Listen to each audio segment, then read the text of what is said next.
गौतम बुद्ध जब भी अपना प्रवचन समाप्त करते, अपने शिष्यों को 3 बार समझाते और कहते कि जाओ अब अपना अपना काम करो। उनका एक प्रिय शिष्य था आनंद। उसे यह बात अजीब सी लगती थी कि रोज रोज उसी बात को कहने का क्या मतलब है। और जब एक दिन उससे रहा नहीं गया तो उसने भगवान बुद्ध से पूछ ही लिया।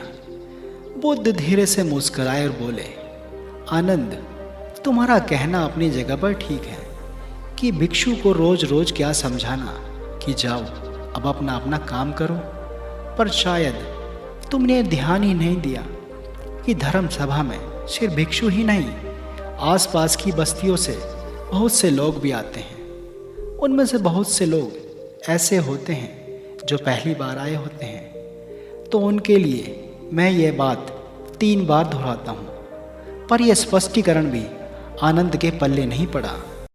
इस पर बुद्ध बोले, आनंद, आज की सभा में जितने लोग बैठे थे उनमें सन्यासी तो बहुत सारे थे, पर एक चोर और एक वैश्या भी थे। कल तुम ऐसा करना कि किसी एक सन्यासी, उस चोर और उस वैश्या से जाकर मिलना और उनसे पूछना कि मेरी बातों का उन्होंने क्या अर्थ ग्रहण किया।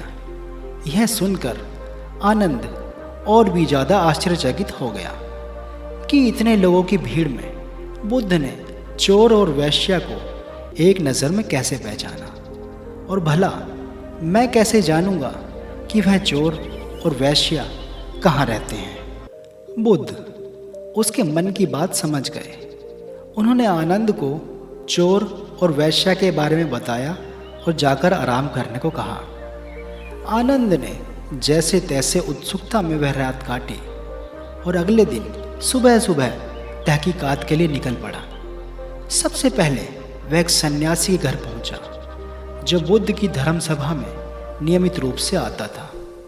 आनंद ने उससे पूछा, धर्म सभा में बुद्ध ने जो आखिरी वचन कहे थे कि अब जाकर अपना अपना काम करो, आपने उससे क्या सीखा।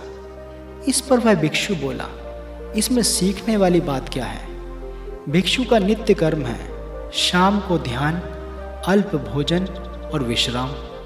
मैंने कल भी वही किया था।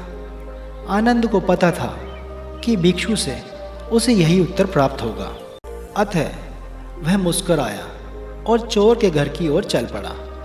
पूछते पूछते वह चोर के घर पहुंचा। चोर उस समय सो रहा था।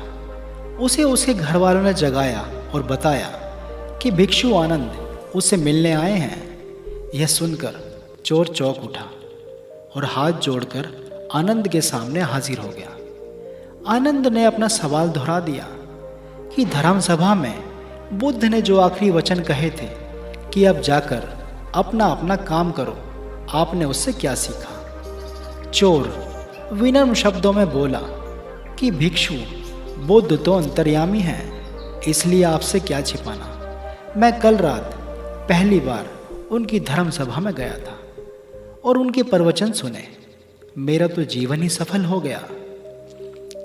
बुद्ध के प्रवचन सुनने के बाद उनके कहे अनुसार अपने काम यानी चोरी करने निकल पड़ा और कल इतना तगड़ा माल हाथ लगा कि अब आगे मुझे चोरी करने की ज़रूरत नहीं पड़ेगी। अब मैं अपना जीवन आराम से काट सकूंगा। चोर की बात सुनकर आनंद हैरान रह गया। आनंद वहां से उठा और वैश्या के घर की ओर चल पड़ा।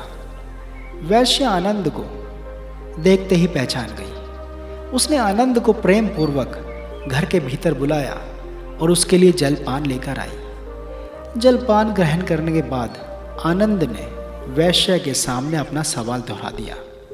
यह सुनकर वैश्या बोली, भिक्षु, भगवान बुद्ध ने अपने प्रवचन के अंत में कहा था कि जाओ अब अपना अपना काम करो। सो प्रवचन के बाद ही मैं अपने घर आ गई और अपनी नाच गाने की महफिल सजाई। लेकिन बुद्ध के आशीर्वाद से कल के जैसे महफिल तो कभी नहीं सजी।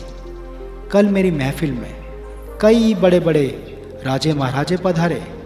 उन लोगों ने प्रसन्न होकर इतना धन धान्य मुझे दे दिया कि अब मुझे धन के लिए कर्म करने की आवश्यकता ही नहीं पड़ेगी।